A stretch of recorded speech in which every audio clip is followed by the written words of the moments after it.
Buenas noches. En esta oportunidad desarrollaré el examen diferido de la tercera evaluación de Derecho Civil 3. El tema a tratar es explicar el contrato de secuestro en materia civil. Primero tenemos que entender que este tipo está contemplado en el artículo 206 del Código Civil de El Salvador. ¿Y en qué consiste? Consiste en depositar una cosa en manos de una persona mientras se ventila un litigio, con cargo de restituir a quien obtenga sentencia a su favor. Vemos que el secuestro supone la existencia de un litigio. De aquí que su duración sea distinta de las de los demás depósitos, porque la obligación de restituir en el secuestro va a nacer cuando se termine el juicio, en tanto que en otros depósitos la restitución dependa de la voluntad del depositante.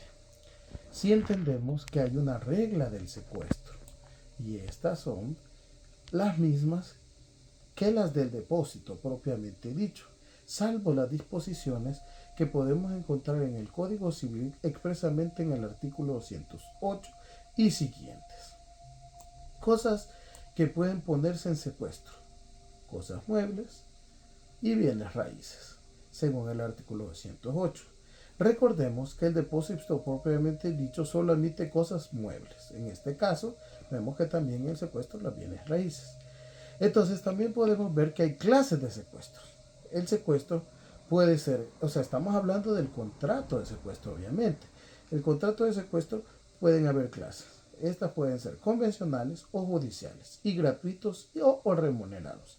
El secuestro por convencional es el que se constituye por el solo consentimiento de las partes que se disputan en el objeto litigioso. Esto lo podemos visualizar o observar en el artículo 2009 del inciso 2 del Código Civil de El Salvador. Esto necesita la voluntad de todas las partes contendientes. Si no concurren todas a constituirlo, habrá un simple depósito, pero no un secuestro, pudiendo el depositante pedir en cualquier momento la restitución de la cosa depositada, lo que no es posible en el secuestro, ¿verdad? También tenemos, como dijimos, el secuestro judicial. Esto también está contemplado y lo vemos en el artículo siempre 2009 del inciso 3. Es el que constituye, este se constituye por un decreto del juez, no menester de otra prueba, y casi siempre es remunerado. O sea, estamos hablando de cómo vamos haciendo las clasificaciones del secuestro, ¿verdad? De allí podemos ver que los contratos de secuestros al final tienen facultades y obligaciones del secuestro. ¿Qué es el secuestro? Debe cuidar de mantener la tendencia de la cosa. Perdiéndola, puede reclamarla contra toda persona, incluso cualquiera de los depositantes que hayan tomado sin el consentimiento del otro o sin el decreto del juez, según fuere el secuestro convencional o judicial que hemos hablado anteriormente del artículo 209, por lo que toca a los gastos y daños que las tenencias de la cosa hayan causado al secuestro. Los depositantes contraen para las mismas obligaciones que el depositario respecto al depositario en el depósito propiamente dicho, según el artículo 2010 del Código Civil de El Salvador.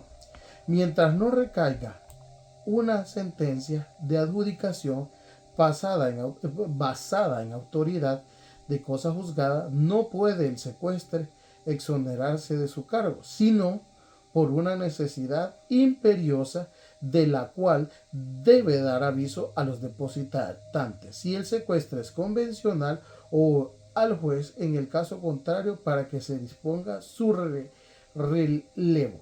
Puede también cesar ante dichas sentencias por voluntad unánime de todas las partes, si el secuestro es convencional, o por decreto del juez en el Caso contrario del artículo 2012. Esto sería mi exposición sobre el contrato de secuestro.